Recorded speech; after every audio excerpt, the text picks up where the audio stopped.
நம்மிடத்திலே தகுதி இருக்கலாம், கல்வி இருக்கலாம், செல்வம் இருக்கலாம், நமக்கென்று ஒரு செல்வாக்கு இருக்கலாம், அந்தஸ்து இருக்கலாம், நிம்மதிகள் இருக்கலாம், குழந்தை செல்வங்கள் இருக்கலாம்.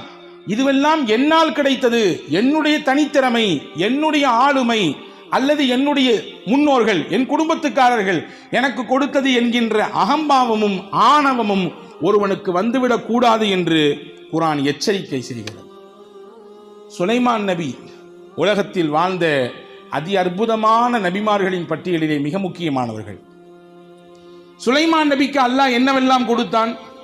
நீங்கள் குர்ஆனை திருப்பி சுலைமான் நபியினுடைய வரலாற்றை படித்தீர்கள் என்றால், சாலமன் என்று யாரை சொல்கிறார்களோ அவர்கள்தான் சுலைமான். அல்லாஹ் சொல்கிறான், மன்திகத் தைர், பறவைகளின் மொழியை, பாஷையை அல்லாஹ் கற்றுக் கொடுத்தான். சஹர்னா லஹு ரீஹ தஜ்ர், வீசி அடிக்கக்கூடிய காற்றை வசப்படுத்துகிற ஆற்றலை ஹஜ்ரத் சுலைமான் நபிக்கு அல்லாஹ் கொடுத்திருந்தான். எங்க கை காட்டுறாங்களோ அந்த திசையை நோக்கி காத்து போகும், எங்க காத்தை தடுக்கிறார்களோ அந்த திசையிலே காற்று நிற்கும். காற்றின் வசப்பாட்டை அல்லாஹ் சுலைமான் நபிக்கு கையில் கொடுத்திருந்தான். ஜின்களோடு உரையாடுவதற்கும் ஜின்களை தன்னுடைய வேலைகளுக்கு பயன்படுத்திக் கொள்வதற்குமான ஆற்றலை அல்லாஹ் கொடுத்திருந்தான். எல்லாவற்றுக்கும் மேலாக உலகையே ஆளுகிற அந்த ஆளுமையை ஹஜ்ரத் சுலைமான் அலைஹிஸ்ஸலாமுக்கு அல்லாஹ் கொடுத்தான். ரப்பி ஹபனி ரப்பி ஃபிர்னி வஹபனி முல்கல்லா யம்பகி லி அஹதின் மின் பாதி. அல் குர்ஆன் சொல்கிறது. ஹஜ்ரத் சுலைமான் அலைஹிஸ்ஸலாம் அல்லாஹ்விடத்தில் எப்படி கேட்டார்கள்? இந்த பொறுப்பைத்தான் அந்த பொறுப்பைத்தான் கேட்கல. யா அல்லாஹ், எனக்கு நீ ஒரு பதவியை தரணும், இதுக்கு பின்னாடி உலகத்தில் யாருக்குமே கொடுத்துடக்கூடாது, அப்படியான பதவியை கொடு, உலகத்தின் ஆளுமையை கொடு என்று கேட்டார்கள். உலகத்தை ஆண்டார்கள் சுலைமான் நபி. இவ்வளவும் கிடைத்தது. இன்னைக்கு ஏதாவது 4 பாஷை எக்ஸ்ட்ரா தெரிஞ்சுதான் நம்ம காலை தூக்கிறோமே, எங்காவது நமக்கு கூடுதல் மரியாதை கிடைத்து விட்டால் நமக்கு ஒரு விதமான ஒரு உள்ளே உஜுபு என்று சொல்லக்கூடிய தற்பெருமை ஏறி விடுகிறதே இல்லையா? பறவைகளின் பாஷை, காற்று வீசுகிற அந்த கண்ட்ரோலை ஹஜ்ரத் சுலைமான் நபி கொடுத்திருந்தான். இப்படி உலகத்தை ஆளுகிற ஆற்றலை கொடுத்த சுலைமான் நபி அல்லாஹ்ட்ட என்ன சொன்னாங்க? நம்ம எல்லாரும் கேட்க வேண்டிய ஒரு பாடம். ஹஜ்ரத் சுலைமான் அலைஹிஸ்ஸலாம் 3 விஷயத்தை அல்லாஹ்ட்ட சொன்னாங்க. இதுதான் பணிவின் வெளிப்பாடு. எவ்வளவுதான் இருந்தாலும் நான் என் ரப்புக்கு முன்னால் அடிமை. எவ்வளவுதான் எனக்கு ஆட்சி இருந்தாலும், எவ்வளவுதான் எனக்கு அதிகாரம் இருந்தாலும், எவ்வளவுதான் என்னிடத்திலே செல்வம் இருந்தாலும், எவ்வளவுதான் என்னிடத்திலே திறமைகள் இருந்தாலும், கல்வி ஆற்றல் இருந்தாலும், என்னை படைத்தவனுக்கு முன்பு நான் அடிமை. அதை நான் ஒரு காலமும் மறக்க மாட்டேன். அதை மறந்து நான் கலக்கணத்தோடு ஆட மாட்டேன் என்கின்ற பக்குவத்தை சுலைமான் நபி கற்றுத்தராங்க. உலகத்தை ஆளுகிற ஆற்றல், பல பாஷைகள் தெரிந்தவர்கள், உயிரினங்களோடு பேசுகிற ஆற்றல், காற்றை தன் கண்ட்ரோலில் வைத்துக் கொள்ளுகிற ஆற்றல், ஜின்களை கூப்பிட்டால் ஓடி வரும் ஜின்கள், ஜின்கள் இவர்கள் சொல்வதை கேட்கும். அது சுலைமான் அலைஹிஸ்ஸலாம் சொன்னாங்க, ரப்பி அவுஸிஅனி அன் அஷ்குர நிஅமத்தக அல்லதி அன்அம்த அலை. முதல்ல கேட்டது அல்லாஹ், யா அல்லாஹ், நீ எனக்கு கொடுத்ததுக்கெல்லாம் உனக்கு நன்றி செய்கிற வாய்ப்பை கொடு. ஒன்று முதல்ல கேட்டது, நீ எனக்கு கொடுத்ததுக்கெல்லாம் நன்றி செய்கிற வாய்ப்பை கொடு. 2வது கேட்டாங்க, வஅன் அமல சாலிஹன் தர்லா, நீ எப்படி செஞ்சா பொருந்துக்குவியோ அந்த மாதிரி நல்லமல் செய்கிற வாய்ப்பை கொடு. சும்மா நல்லமல் செய்யணும்னு கேட்கல அல்லாஹ்.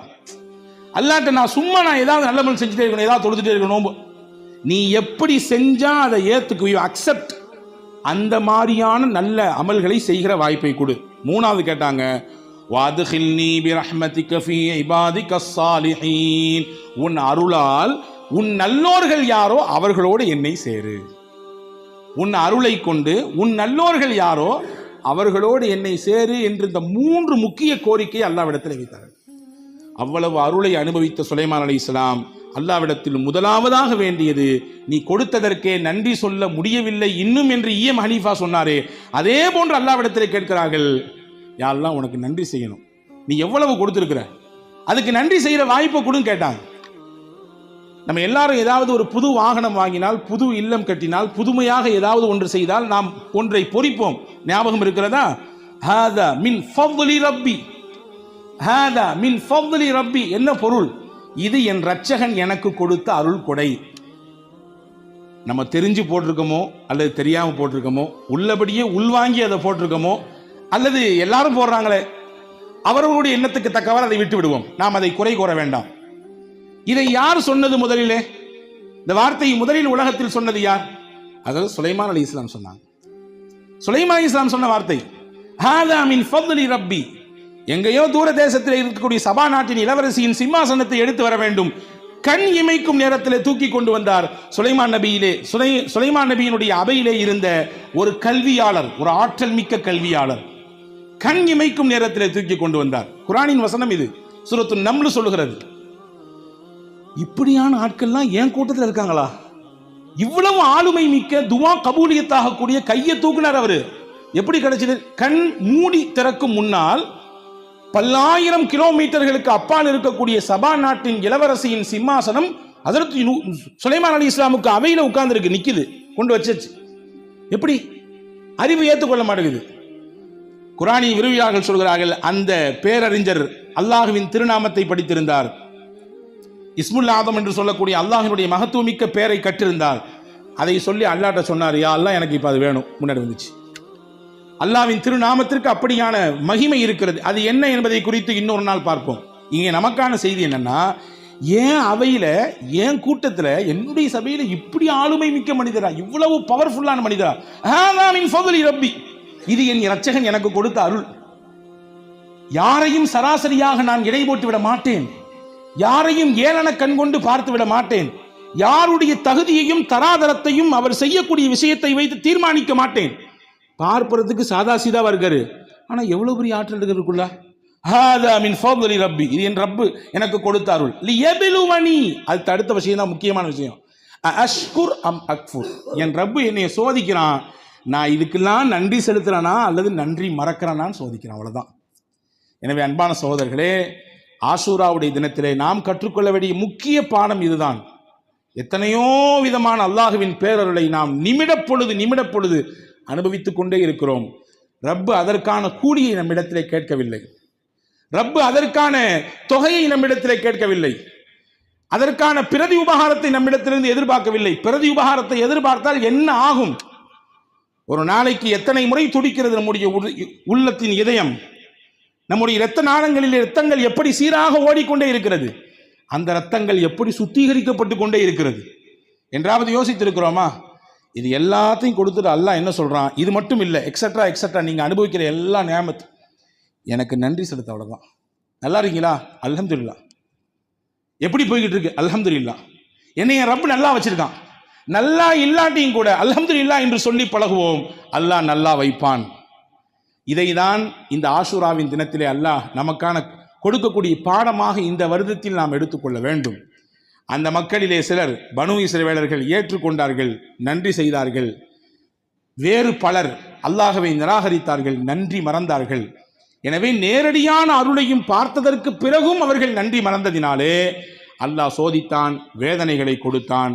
அல்லாஹ் காப்பாற்றியதற்கு நன்றி செய்யும் பொருட்டு மூசா அலைஹிஸ்ஸலாம் நோன்பிருந்தார்கள். அதை பின்பற்றி ஹஜ்ரத் முஹம்மது ஸல்லல்லாஹு அலைஹி வஸல்லம் அந்த 10வது நாள் நோன்பிருந்தார்கள்.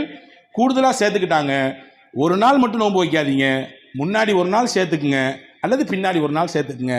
ஏன்னா யூதர்களின் செயல்பாட்டுக்கு நாம் மாற்றம் செய்ய வேண்டும். அவர்களுக்கு நாம் ஒரு காலம் ஒத்துப்போகக்கூடாது. அவர்கள் ஒரு நாள் நோன்பு வைத்தால் நீங்கள் 9-10 சேர்த்து வையுங்கள், அல்லது 10ஓடு சேர்த்து 11 சேர்த்துக் கொள்ளுங்கள் என்று பெருமானார் ஸல்லல்லாஹு அலைஹி வஸல்லம் அவர்கள் அழகாக வழிகாட்டினார்கள். அப்படியான சிறப்புமிக்க நாள் இந்த முஹர்ரம் மாதத்திலே அல்லாஹுவின் பேரருளால் நம்மை நெருங்கிவிட்டது. இன்றைக்கு நாம் 8வது பிறையில் இருக்கிறோம். நாளை பிறை 9, நாளை மறுநாள் பிறை 10. நாளை 9வது நோன்பு, நாளை மறுநாள் 10ஆம் நாள், அதாவது முஹர்ரத்தின் 10ஆம் நாள் ஞாயிற்றுக்கிழமை. நீங்கள் வாய்ப்புள்ளவர்கள் நாளை ஒரு நாள் சேர்த்து 9ம் 10ம் வையுங்கள். வாய்ப்பு கிடைக்க பெறாதவர்கள் 10ஓடு சேர்த்து 11 திங்கட்கிழமையும் சேர்த்துக் கொள்ளுங்கள். ஆக மொத்தத்தில் 2 நாட்கள் நோன்பு சுன்னத்தானது என்பது மட்டுமல்ல, பெருமானாரின் ஒரு சுப செய்தியான வார்த்தை நாம் உள்வாங்க வேண்டும்.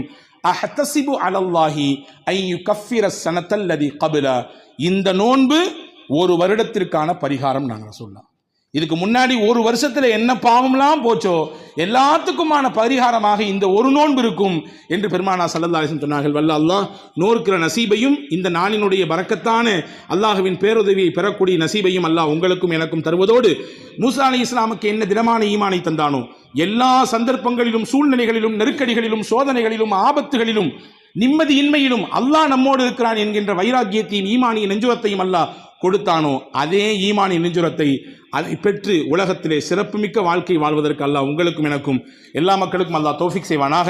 வஸலாம் வாஹிரு தாவான் அல்ஹம்துலில்லாஹி ரப்பில் ஆலமீன். அஸ்ஸலாமு அலைக்கும்.